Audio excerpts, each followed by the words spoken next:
Us everyone, welcome to the Kyokushin Shuffle. Thank you so much for joining me on this amazing journey that I'm going through in talking to these amazing martial artists from all avenues. And I've got an absolute beauty, as always, a special guest.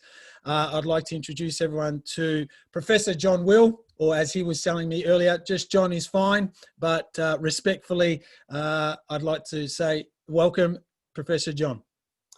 Good morning. Good morning to you. Thanks for having me on.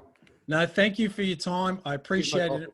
Yeah, no, that's cool. And that's the cool bit of the shuffle. You know, we get to know you a little bit more, obviously, you know, up and about more so, like you said, got a bit of time. How are things going at your end? You're based in Geelong? Yeah, based in Geelong, you know, so Victoria. Yeah. Otherwise known as the leper colony. But we're, in Geelong is not like Melbourne. We're not as restricted, but the martial arts schools are still shut down. So, you know, we've been shut for 6 months, our own school. I've got an academy here and it's been shut for 6 months. So I'm on long service leave, which I've been threatening to do for a long time, but I just can't do it right. Who can stop training? And I could imagine. And seminars and stuff. So I just can't, but now I'm doing it. So my wife's pretty happy. Indeed. No, I could imagine. And likewise, you know, it's, I can't wait to discuss, you know, again, respectfully, we've got an hour that I like to keep it to. This isn't about your whole journey. That would be absolutely impossible to fit into an hour, but the time that we have to talk to you, I'd love to deep dive. And I always break the ice with a very important question. How did martial arts start in your life? Where did it start and why? What was it, John? It was, I mean, you know, the real kernel of it was probably when I was at, you know, in early high school. My dad was a cop, and so they moved around a little bit, and you know, so being the new kid in the school, you know, halfway through the term where the pecking order's already been established, you know, you were kind of low on the pecking order, so you know, there was the odd run-in, not the odd, a fair few run-ins with bullies and so forth. Yeah. And I wasn't a timid kid. I wasn't an aggressive kid, but I wouldn't take a step backwards. So got into a few fights, and then that intrigued me. So whenever I saw anything, you know, martial arty, my dad had a lot of books, which was quite weird on judo and jiu-jitsu and things like that, because he was obviously interested in that. He was a bit of a scrapper. So I looked at those books, I'd read them, and then I'd try it out in the schoolyard. You know, things like that. And then I got to about probably when I didn't really take up any formal martial arts training, apart from things my dad showed me, until I was probably about 14 years old. And then I did freestyle wrestling in Geelong. There was a big freestyle wrestling fraternity in Geelong. Yeah. We had an Olympic champion living here. Wow. So that was a thing back then. It's never taken off, as you know, in Australia, like it has in America. But it was a little thing. So, and it was just in the hall across from my house. So it was 20 cents a class. So I did amateur wrestling for a couple of years till I was about 16. And then I took up Taekwondo and then Goju karate. No, other way around. Goju karate. Right. And Taekwondo. Yeah. You know, just mucking around to green belt or something. I wasn't anything special. Okay. And then I became increasingly fascinated, you know, with the martial arts, fanatical. I tend to focus in on whatever it is I'm doing to the exclusion of everything else. And so there was a school here in Geelong. Geelong, for those who don't know, was a real mecca for Kyokushin at that time. Kyokushin there was all these guys, you know, Peter Volk. I don't know if you know that, Brian Ellison, Peter Volk, Richard Saunders, Gary Vickers. But the first guy, if I'm not mistaken, I may be mistaken, but was a guy called Bill Powell. He was an old, angry Dutchman. Yeah. And he had a little school where he taught jiu-jitsu, Japanese jiu-jitsu, and Kyokushin. It's kind of a mix. And that was the only school, you know, that in Geelong, I think, that, or when you thought of martial arts, everyone thought of that. So I went along there, and even though I never took up training there, I was always going there watching and then that's where I used to buy some books. This is pre-internet days. And I've still got some of the books that he sold me. So he would sell me these books, and you know, those first books in Kyokushin, just wonderful books. And so I had them, and then I got a hold of a book called Stand By. Go for it. Go for it. Look at that book collection, guys and girls. Knowing John, he will get it. Yep, look at that, on the money. There you go. So this is a book that awesome. That changed me, and it was a book about.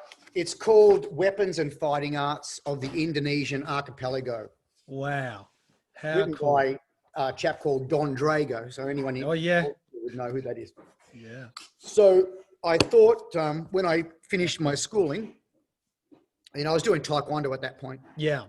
But whenever I got into a fight, you know, at the end, I just go double leg, takedown, mount, ground and pound. You know, my Taekwondo went. Job done. Yeah, I wasn't doing Taekwondo when it come to fighting. But I love there's many reasons you do martial arts. And sure. It'd be fair to say I didn't know why I was doing it. Okay. You know, to be fully honest. Yeah. I thought it was about learning how to fight. But clearly it can't have been, because even though the Taekwondo didn't work in the street and I went double leg, mount, ground and pound, I would still go back and do Taekwondo. So I get you. But it was obviously the socialization and the athleticism and, you know, all of it. But that book made me think, when I finished school, I want to do what Don Drago did. I want to travel, go to India, Thailand, Indonesia, Japan, and just be a journeyman for 10 years.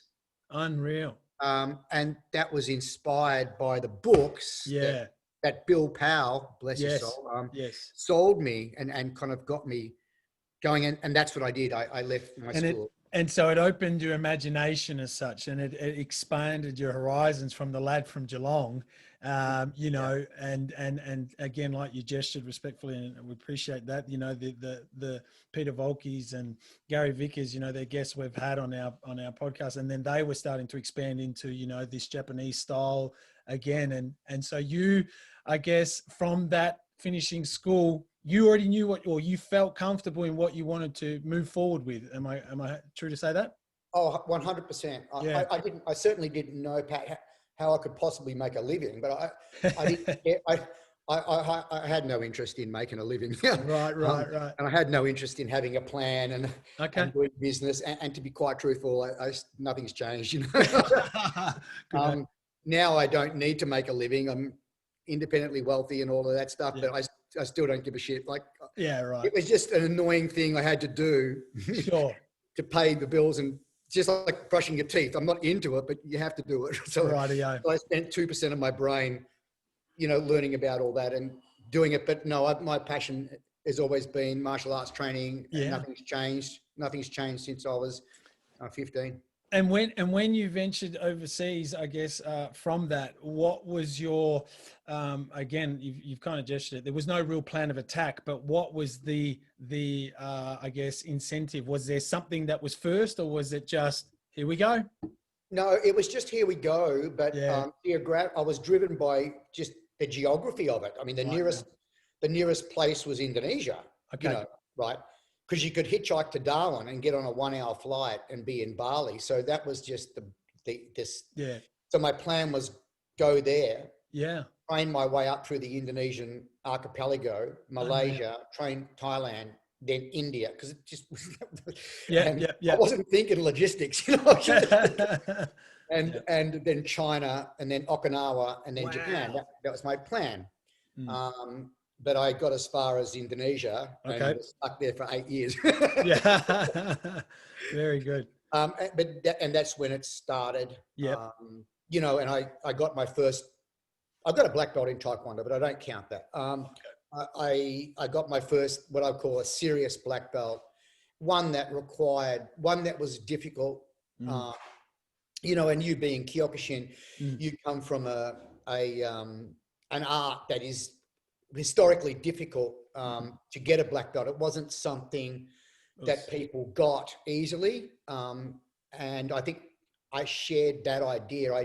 I didn't want some black, anywhere you get a black belt in 2 or 3 years, even as a 21-year-old, I go, I don't want it. I don't care what it is. Gotcha. Because it's not real. So I wanted, to me, the effort imbued the accomplishment with meaning. Right. So if there was no effort, it had no meaning for me. Very good. So, Kyokushin was like that. I don't know about now. I've not been in Kyokushin circles really ever, but connected. So I don't know now, but back then it was difficult. Understood. And the same thing for me when I went to Indonesia. It took me 8 years to get my black belt, and it was 8 hard years. What was it under, John? It was actually under Ali Dira, who was and his father, both of them who have passed away now. They were in Bali. Wow.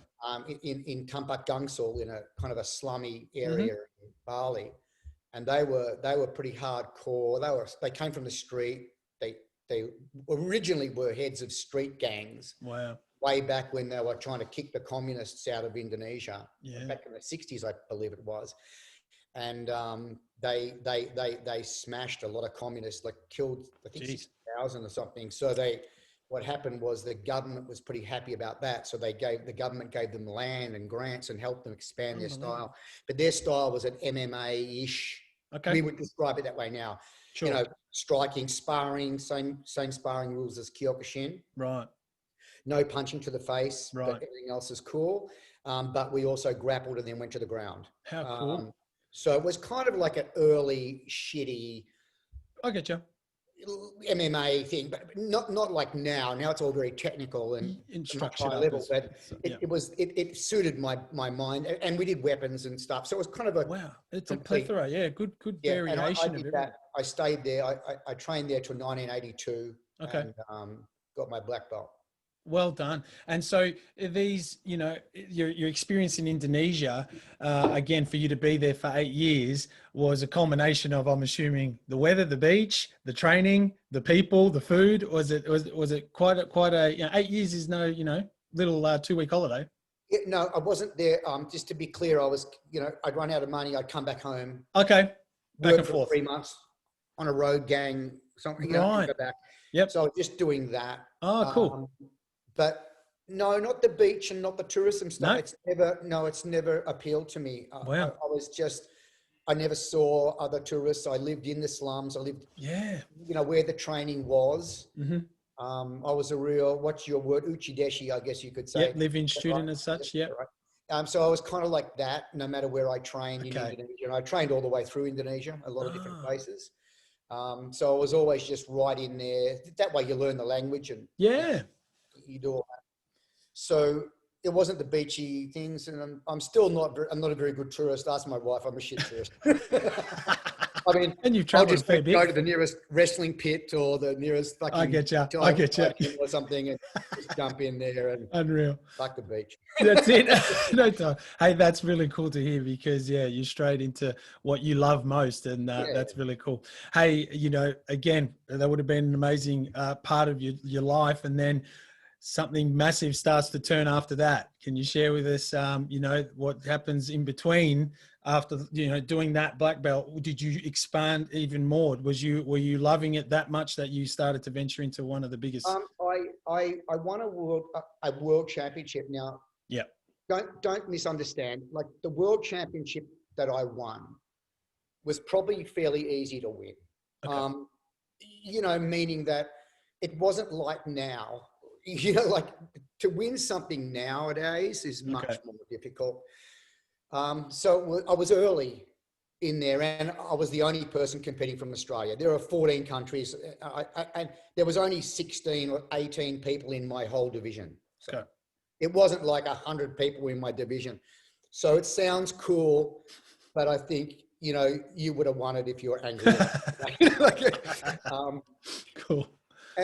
But it was good because it was the same rules as Kyokushin. 3 knockdown. I'm not sure about your rules again. That's cool. 3 knockdowns and you win. So that's how I won all my fights, which was only 4 fights. So I won that. Now, rightly or wrongly, at the end of that, I thought, I can't learn anything more here. Okay. A silly attitude. but forgive me, I was young, right? And Sure. it's, but it was, for me, it was like, look, I'd have to put in so much more effort for hardly any return. Gotcha. I'm just going to change tack. Sure. So I kept training. Obviously, Yep. I got a little school going here in Geelong where I live, little basement. Kyokushin guys knew who I was. Cool. And I knew them, and we respected each other. Yeah. Because a couple of times, I think one time, one of them who ran the main school here in Geelong said something bad about me. So I just fronted him, ran up the stairs and said, let's do it right now. You know, I was a little bit loopy, but I think ultimately that they respected the fact that I would do that. You know, there's a little bit. But wow. I started Blitz magazine. Here we go. You're aware of that? Yep. I started it in my house, and I started it because I wrote an article about, it wasn't mixed martial arts then, Pat, you know, but it was that idea, cross training. I wrote an article about cross training for Australian Fighting Arts Magazine. Yes. And they published it, and then a couple of guys, Earl Montague and Walt Missingham, wrote back a horrible reply, like what would you know? Who the hell are you? You know, all of this stuff. So that didn't sit well with me. So I wrote back an article smashing them. Sure. But the editor didn't publish it because he's their friend. Okay. And that incensed me. So I was like, next minute I just said, I'll make my own magazine. Wow. I will put them out of business. I tend to overreact. Yeah, well. So I overreacted and made my own. It took me 10 issues to put them out of business. Wow. And then when that was done, I completely lost interest in the magazine and gave it to Silvio. Yeah. Yeah. So that's how, but anyway, the cool thing about that magazine was it was an excuse, a valid excuse to go and train India and America and stuff. And it paid me a living, not a lot of money, but the same wage as if you worked in McDonald's or something. Sure. Probably, you know, it was good. I probably made 30 grand a year. That's cool. But it was good back then. And so that kind of got me on my feet. Yeah. And also opened a lot of doors, right? Because that's where I was in Los Angeles. I was training at the Jet Center, and when I was over there, as editor of the magazine of Blitz, there was a guy that had come to Australia and put a challenge out, $50,000 to fight anyone. That was Marcelo Beiring from Brazil. No one took him up on the challenge because it's a little insane. Like, who had 50K and who does that anyway? This is pre-UFC. So, and back in those days, there was a lot of that going on, but not a lot of follow through. Yeah. You know, so that intrigued me that he did that. Yeah. And I got enough information. I tracked him down, not him, but his cousins were teaching in Los Angeles in a garage, and that was Rigan Gracie before anyone knew anything about BJJ. And I did 5 private lessons there. Unreal. And that's when I just said, oh, this is me. You know, I love this, because I was just helpless. Okay. Being smashed by some 14-year-old, you know, and I'm going, I had cognitive dissonance because I was like, I thought I was this hardcore martial artist. Right. This 14-year-old just beat me up. Yeah. And then his sister did the same. Oh, man. So that got me in the path of Brazilian Jiu Jitsu, which a lot of people know me for now. Oh, wow. Look at that. Nice segue towards it, John. And that's a very cool approach to, you know, getting your hands into now what it is, right? You know, so you got taught in the faction of 5 personal classes. And then from there, like you just said, it just, you were immersed in it, you know, but you were also like, was the brain going, well, hold on a minute, who else does this, or are these just the only guy? Like, you know how big it is now and how amazing that the lineage is. No one knew anything about it. No. And it was just a little grassroots system. And if you had have asked me then, Pat, well, do you think this is going to go somewhere? I would have bet my house that no one's interested in this shit. Unreal. Right? Like, it'd be like me saying, if you said to me, let's kick each other's legs as hard as we can and break some baseball bats with our shins, that'll really take off. I go, are you mental? So, but who are we? We don't know, right? People are weird and they do weird shit. Yeah. But I didn't know. And I had 4 lessons with Rorion and Rickson and Rorion. And then on the 5th lesson, I turned up. And it was too expensive. It was $100 a class, and it was 1987. Wow. Right? So I didn't. That was all my life savings. Yeah. I didn't have any money. So I turned up for my 5th class. Rorion said, I can't teach you. I've got to go to Disneyland with my kids today. But my cousin from Brazil is here. He can't speak English. It doesn't matter. I've told him what to teach you, and he'll teach you. Great. Well, I go in there, and that cousin was a guy called Rigan Machado. And he can't speak English, but he's really into it. Like Rorion was just going through the motions because he's so tired. He's teaching 50 privates a week, you know. But Higan's like, like this, right? So that's that passion connected. So even though we couldn't communicate, we kind of connected. I did the lesson. I went home to Australia for 6 months. I fought. I got as many judo guys and Japanese jiu-jitsu black belts and judo black belts that I could in Geelong. And said, "Hey, can we fight?" Yep. And I went, "Yeah," and we went, and with my 5 lessons, I was winning on top. Bang. So I'm going, I should take 10 lessons. Yes. So I went back, and I went to Rorion again. Okay. But I was no intention of training. I wanted to go to Brazil, where I thought, down in Brazil, it'll be free. It'll be cheap. It'll be like third world. Sure. Like it is in Thailand. Yep. But I don't know where to go. So I'll do one private lesson with him and get some information. Okay. So I turn up and he goes, oh, hey, welcome back. I can't teach you, but my cousin's still here. Okay. So I walk in there, and Rigan, in that 6 months, has learned some basic English. All right. He's gone, John, my friend, he's remembered me, which is like bizarre. Yeah. He's gone, don't train here. This is shit. Go to Brazil. And I've gone, that's my plan. And he goes, I'm going Wednesday. Come with me. So, and that's kind of man. That's how I got in with him and all his brothers. And then, at that time, they were all in one. Renzo Gracie, you might have heard of him.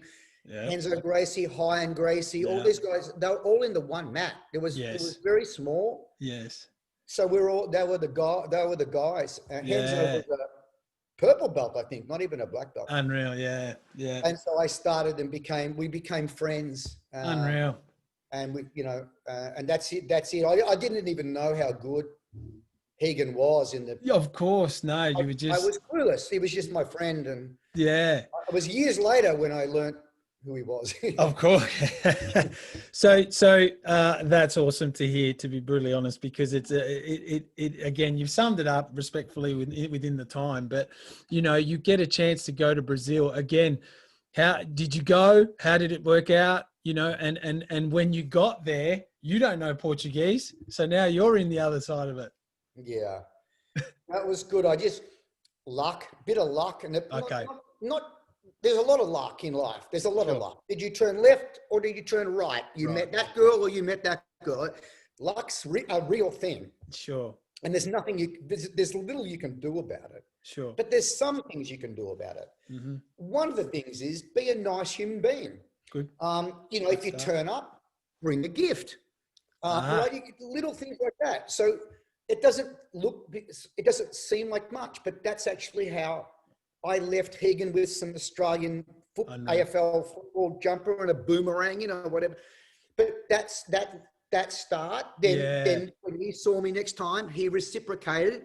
And it's the opposite to how war starts. Someone says something and it escalates. Right. But you can also do something nice.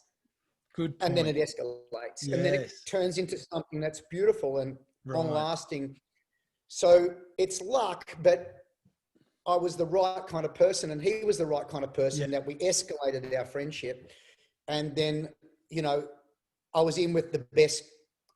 It'd be like turning up in Japan in the 60s, not knowing anything about karate. And the first little dojo you walked into, was Masayamas. You know, it's, and you are clueless about this. Unreal. It was just the one that you walked into because it was next to the noodle shop, you know. That's great. And then about 8 years later, someone says, "Don't you know where you are, Peanut?" You know, yeah. Oh man. So, you know, that's unreal. And so, you know, you starting to, I mean, you've started to grasp this, you know, your martial arts journey is just blossoming, right? You're at your prime. I'm assuming you're probably in your 30s by now, and back and forth to Australia and trying to combine, like you said, you'd handballed Blitz off. So you'd left that to the side. But were you in the, you know, a lot of students in all styles would love to do Uchideshi or train 3-6 certain months via visas, but then there's a career, there's a profession back home. Was that something like you gestured at the start, you know, sort of, but not, but what were you starting to believe in? Were you starting to believe you could do this full time? You could bring this art? What was the mindset that you had back in that time? No, none of that. I had no plan, no plan. I was the full Ronin, you know. All right. And I didn't care. I was happy. I was happy. I didn't have a cent. It was meaningless to me. You know, I'd teach a private lesson. I mean, teach a private lesson to Chuck Norris, and he'd buy me dinner and give me $800, you know, just stuff like that. So there was, it just fell into place. I'm not telling people not to have a plan. Have a plan. But I'm just telling you that I did not have one. Yeah. But what I, without sounding too much like I'm bragging, what I did do was I did what I was doing. I did it well. Okay. And I did it with integrity. Yes. And if I said something to someone, I would always keep my word, even if it cost me. So you start doing things like that. Right. Then you build a reputation that's solid. Yes. And if you build a reputation that's solid, more people want you to go. And so I started teaching seminars, not early, but when I got my black belt in BJJ, which is 1997. Wow.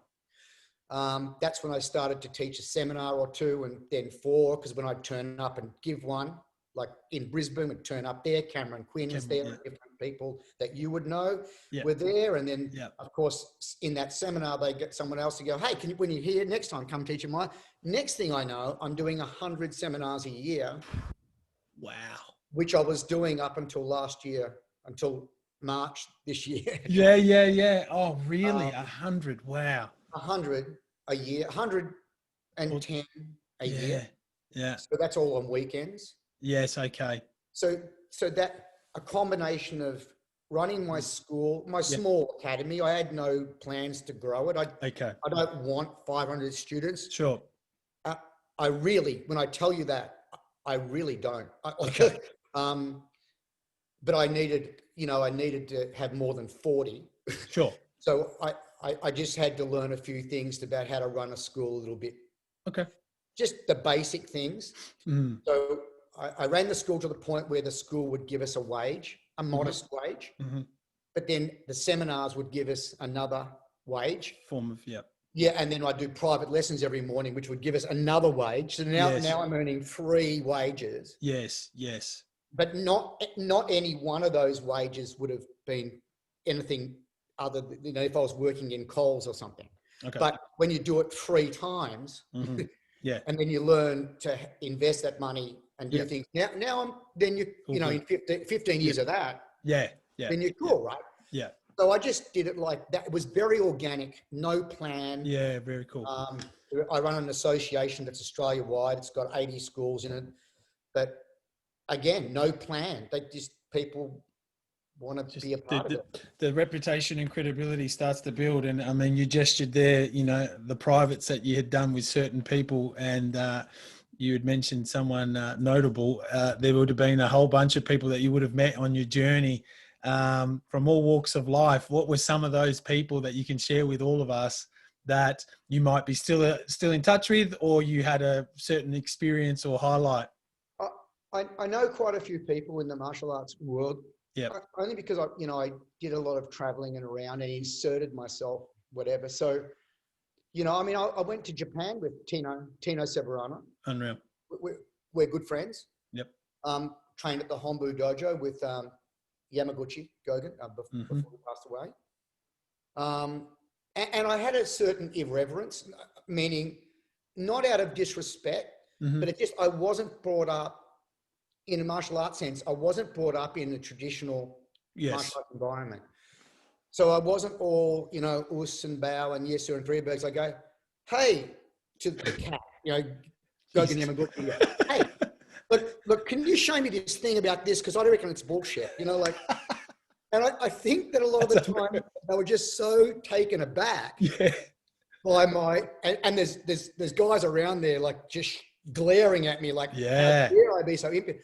But he was awesome about it. Like, so how cool, I think I wasn't being disrespectful, which I had a bit of a reputation of being that way, but it was just, a lot of people didn't understand the people I was intersecting with in a traditional state. They didn't understand it wasn't like that in Indonesia, you know. It's just, hey, mate, you know, and it was all of that. Now I know better. I would enter an environment like your school, and I would put on my, I would adapt to the culture that's in place, because I'm a smarter person. But I wasn't at that point. I was just a bit out there. But I think that actually got me a bit of mileage. I gotcha. So, you know, and Chuck Norris, as we mentioned earlier on, he started training in BJJ. So I was teaching him and Howard Jackson and Bob Wall, a few guys doing private lessons over there, because I just need some money to go to the all-you-can-eat buffet for $9. Because I didn't have any money. So I kept finding ways to do that. And I don't, what also many people might not be aware of is that all through my BJJ journey, I've never lost interest in the stand-up elements of my training. Right. I mean, I'm just putting up a bowling bin pin bag in my training room down here, slam some leg kicks home and stuff, you know. How cool. Yeah, well, you know, I've always been into martial arts, like everything about it. Now, I'm the first one to go, mate, that's all bullshit. I'll call bullshit. Yeah. But that's not to say that, you know, I'm not really keen about anything that's effective. Yeah. So I like all that. So you know, I've still kept training. If I'm over somewhere, I'll go into a stand-up class or a knife fighting class or a whatever. It's all good to me. Yeah. My passion, the thing that I know best is BJJ, but that's one part of the picture, as we all know.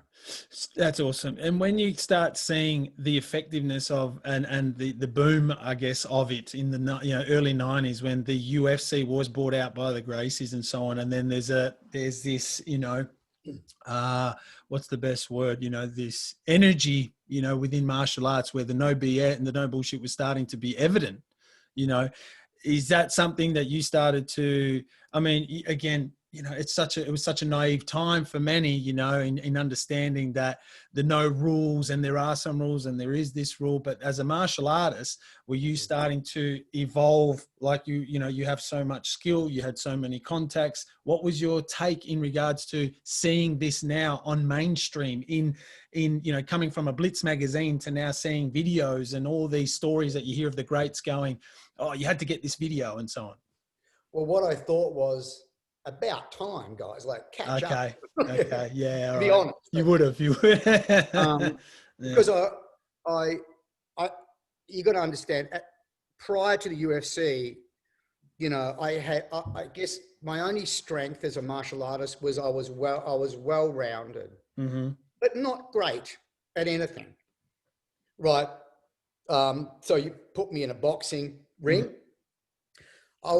I'm not going to make a fool of myself, but I wasn't going to be beating anyone who was any good. Okay. And the same thing with any arena that you wanted to choose. Right. But what got me through was the fact that I was well-rounded. So if we were punching on, I'd be clinching, you know. Yes. If we were clinching, I'd be doing push kicks and teeps. Sure. You know, and then if it all went really south, I'd pull out my knife. Yeah, and then end it quickly. Yeah. So I had a fairly well-rounded mindset. that was the only thing that was in my favor.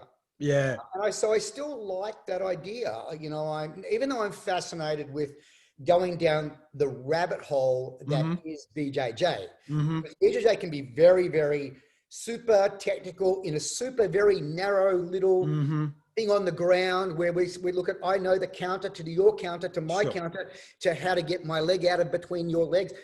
Nothing to do with fighting. Okay. But very intellectually stimulating and interesting from an academic point of view. But I'm aware that that's what it is. Yeah. And I like that. It's like stamp collecting. That's not how you post mail. Yeah. But it's interesting in its own right. So I make a very clear distinction between what's practical in the real world and what. Yes. Right. And I think a lot of BJJ guys they are delusional in that they think that that's the whole gamut. That's it. Yeah. And it's not. No more than just thinking you can stand back there and leg kick someone, and that's the whole thing. They are both incorrect if they were assuming that. So, but when you're trying to figure things out, it's like a seesaw. You know, you drop heavy on one way, and then you finally and eventually you kind of come back. Yeah. So I like that balance and that all-roundedness. And there's some other aspects of my work that's I can't talk about on here. Sure. That there's all kinds of shit that we're going to do that's got nothing to do with, you know, like life and death. And so you have to have a well-rounded mindset, multiple opponents, guns, not, you know, and so that's something, you know, the average dojo is not going to talk about. Let's have a gunfight at close range and wrestle and see who can shoot the other guy. You know, like that's something that could quite happen in real life, more likely in Texas than here. But that's a thing that Brazilian Jiu Jitsu guys aren't thinking about, and probably neither are Kyokushin guys or kickboxers or UFC guys. Yes.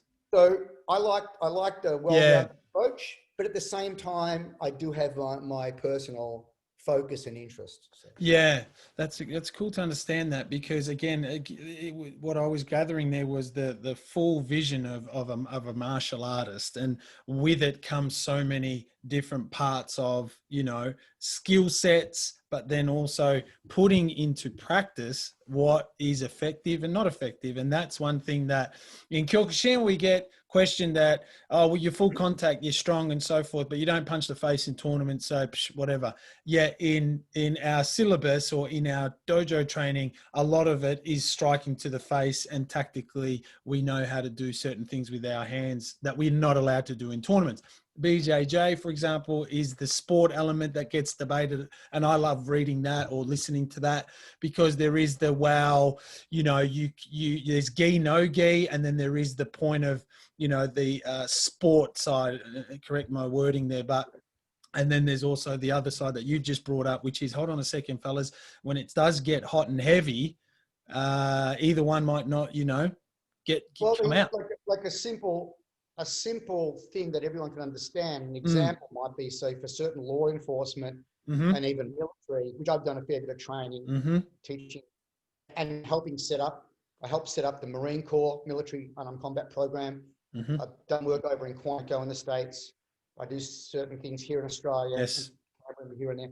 So with some of those things, for example, groundwork's real, because meaning not because we want to go to the ground, but because it's just close quarters. And when you start effectively beating someone, they grab you to make it all stop. And now you're in a, and also you can control people by taking them down to the ground. Yes. You control them there to cuff them up rather than punching them in the face till they're knocked out. So that's but the groundwork, for example, that I see a lot of law enforcement agencies and military people in this not doing, which to me is really important.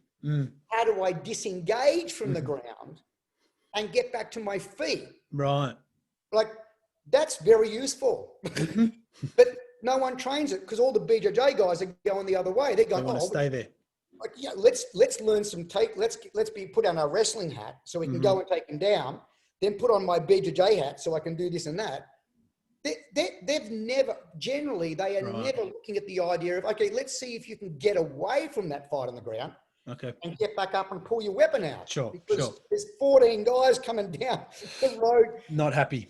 Right. So it almost doesn't matter who the martial artist is. Everyone tends to have their bias, you know, and they talk about, it's like argument, Pat, you know, people with argument, they spout the bits of the argument that support them. And then they just, la.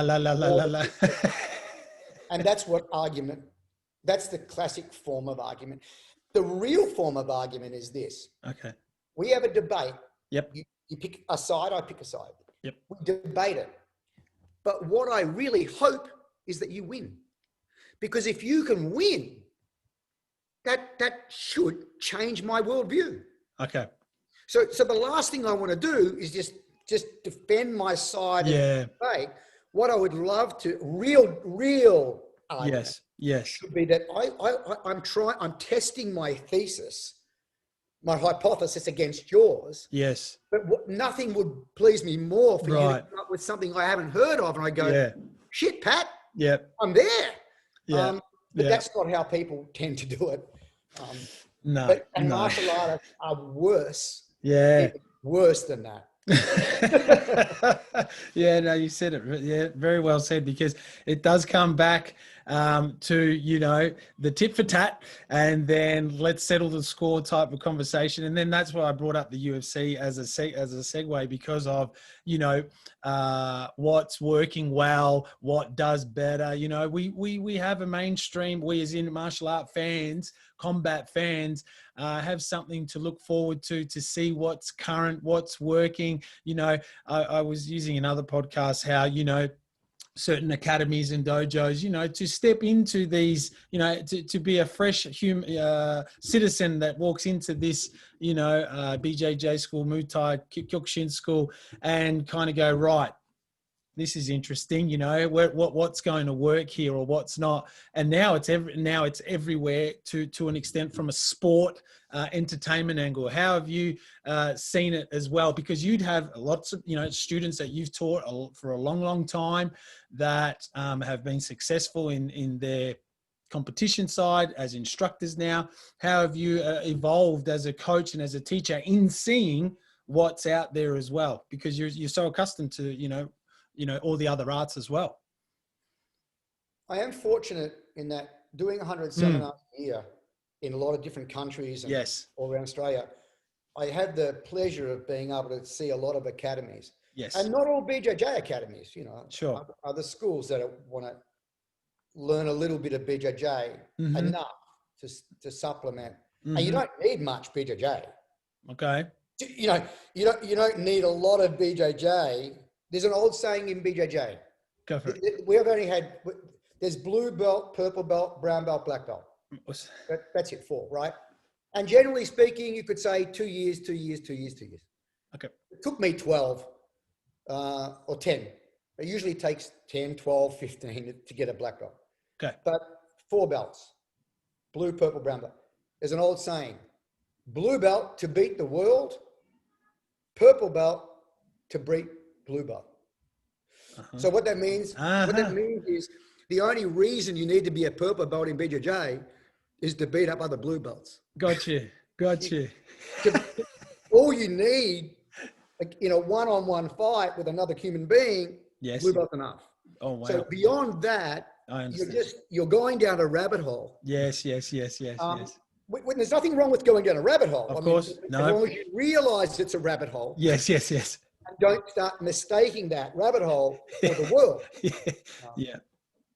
So I always say with the martial arts stuff to different students, when people ask me about martial arts, what do you want? Like, what outcome do you want? Gotcha. What do you want to be able to do? What's your outcome? And that's going to decide how you train. Yes. I mean, if you want to become a UFC, you train like that. Yes. Right. But, you know, you could do something interesting like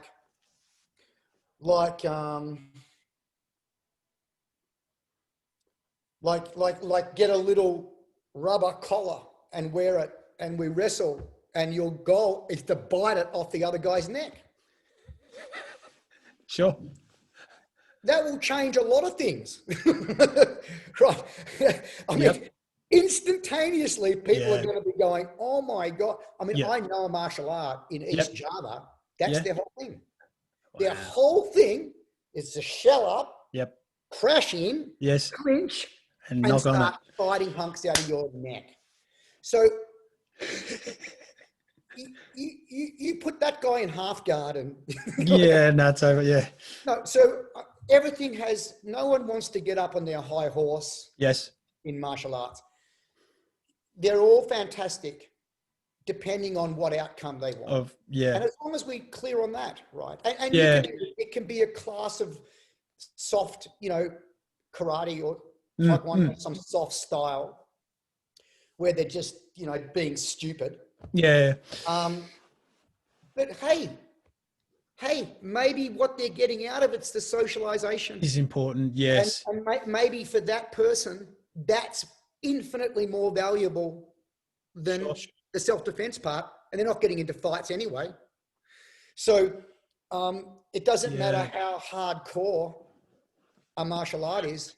If it's too hard for certain people to get into, then it's ultimately ineffective for self-defense because they're not doing anything.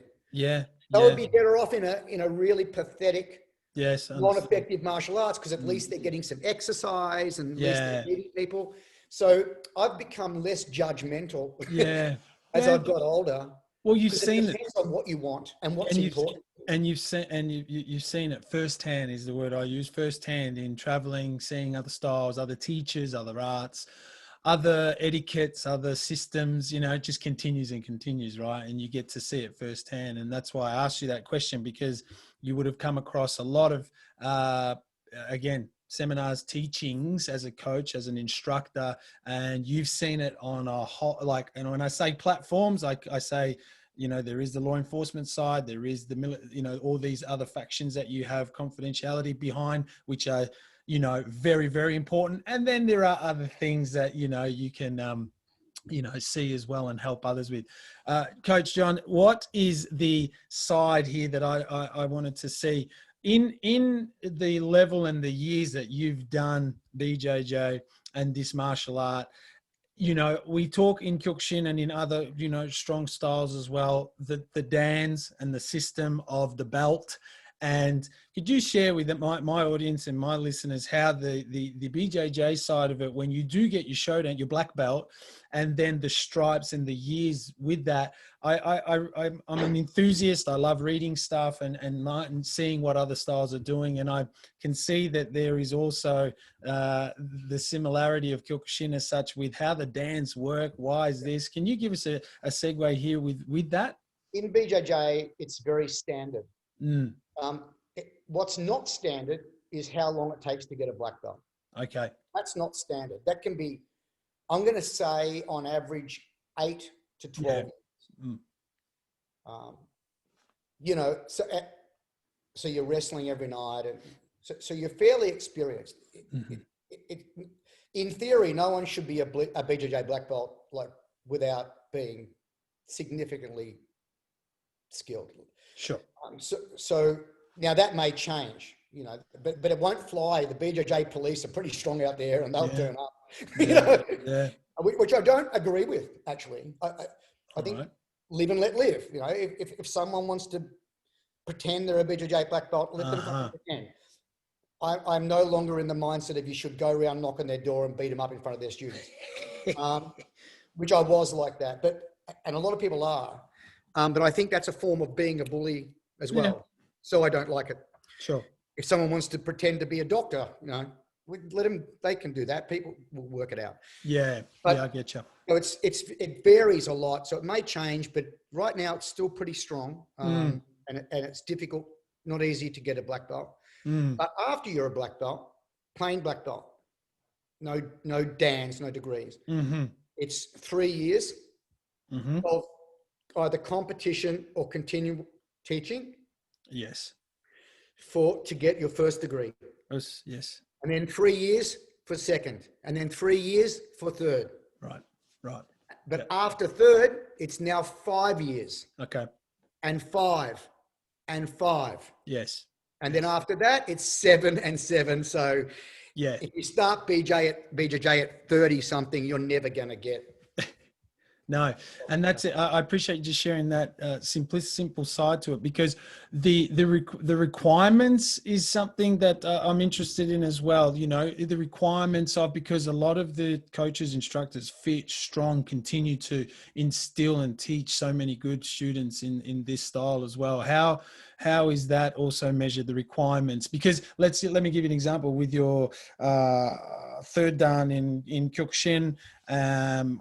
I got mine in 2017, 5-6 hour grading, all technical, advanced katas, being teaching dojo. You know, you got to tick all these things. And then I'm under 40 as such. So it was, Pat, you're capable of doing 40 to 50 full contact bouts and so on. How do you guys, how is it measured in certain levels there? BJJ is nowhere near as formalized as that. Okay. It's purely the time.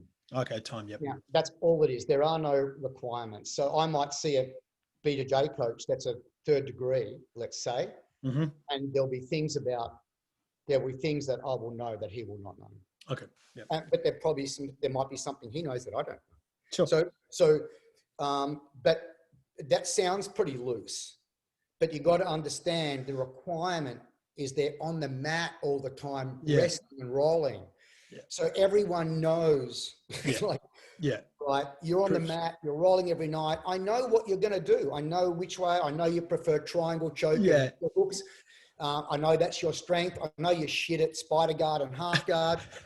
So I know you. It's not like I don't know you and I've got to do an exam to see what you're capable. I know, right? So it's because of the intimacy of the rolling, wrestling. We call it rolling in BJJ when you're sparring. Because of that's such an intimate thing and happens all the time, pretty much everyone knows the strengths and weaknesses of every person on the mat. So that being said, there's no need to test them. Uh-huh. Right? So there is no formalized system. It's usually just awarded. Yeah, quite that's often cool. At the end of it, when someone, they're awarded, like if they happen to win a state title or national title, and that's a good time to do it. I love and I'm not to put you on the spot here, but I love the footage I saw of Rickson Gracie and the wise men, the professors and coaches and his family. They arrived he was doing a seminar in Las Vegas. Have you seen this footage? Yes. Did you see that as something special in your eyes? It was pretty good. It's controversial because he did the math. He did the math. And he did the math. And that's what interests me in asking you a couple of those questions. At the same time, so on one aspect, like generally within the community, if the math doesn't work out, that's not good. Okay. But come on, there's got to be some exceptions. Of course. Right? Of course. I mean, right? Who gave Masatatsu Oyama his 10th degree? There has to be the first doctor who just said, "I'm a doctor." Yes. And why did we believe him? Because of the works he did within the community. No one doubts it. And then you and I, 3 generations later, we're going to go to university and we're going to walk the path, and do that. But I think there has to be exceptions in the world, right? Van Gogh, I think, the way Rickson said it to his brother was just gold. He goes, I don't know what to do unless the higher authority, and in his gesture, the higher authority give me the okay. And he goes, well, I'm the highest one. Dad's not here, so I'm the next one. So you're done. And he went, okay. I thought it was really cool. No one who's any good no one who's really into the BJJ is going to argue with that. No.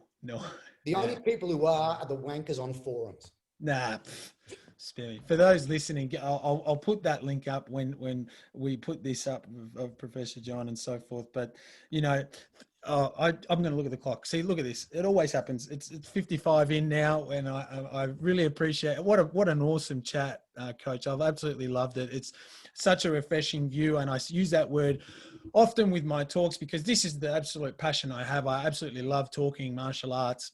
and getting legends as such like yourself that have so much to talk about. We haven't even gone into all the, I said at the start, if you wish to share highlights and stories and things, but such an in-depth conversation with such a great teacher and master like yourself. Or you said not to call you master. My apologies. Yep. And you said I'm not even master of tying my own shoes, Pat. Still trying to work it out. I've got to be careful. I've got all the other Kyokushin as such.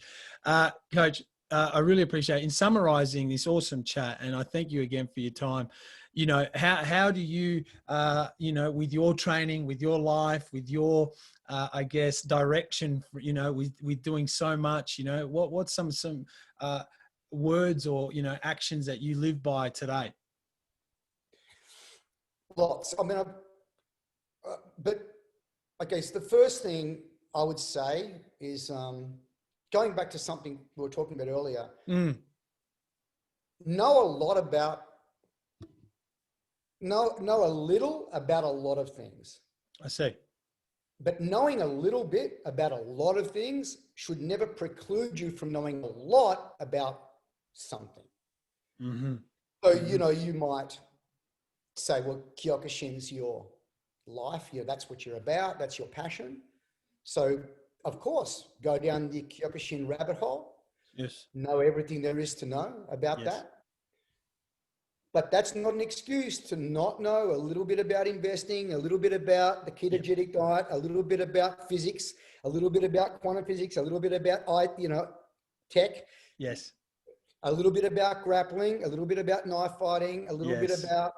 Gotcha. So that's I think something, because what I've seen quite a lot in the martial arts world, particularly, or maybe because that's my world, I see a lot of people who are so narrow focused on their thing. Yes. To the exclusion of everything else. Yes. They seem to have a lot of drama, like, in their life. If I look at their life, I go, oh my God, mate, you're a world champion, but you got a terrible relationship. Right. You're bad with money. You're all these different things wrong, but you're awesome at that. No one's going to give a shit about that. And neither are you when you're 65 years old, living in a caravan alone. So I think it's really important to utilize the lessons we learn down our individual rabbit hole. Like, yes. Because when you go down your rabbit hole or mine, we learn a lot because we're so focused. We learn a lot of lessons. The trick is to then, how can I apply those, how I learned that, or how I see that, or that new perspective, or how I dealt with that drama. How can I apply that outside of that rabbit hole? Unreal. In the rest of our lives. I mean, that's what I would leave you with. Good. Because that's important. That's the life-changing thing. The rabbit hole will change your life, but not for the better necessarily. Understood. No. Oh, wow. That's very cool. Very, very good. Thank you so much for sharing that angle. And thank you so much for your time. We really appreciate it. My pleasure, Pat. Coach, thank you so much. Everyone, listeners, how cool was that? It was unreal when Coach John replied back saying, let's do it. Let's have a chat. I've got time. I just snapped it up real quickly and we got moving. And, for those out there, I'll put up Coach John's, academy and all the amazing stuff he's done. So thank you so much once again from all of us. It's been an honor speaking to you. Us. Thank you.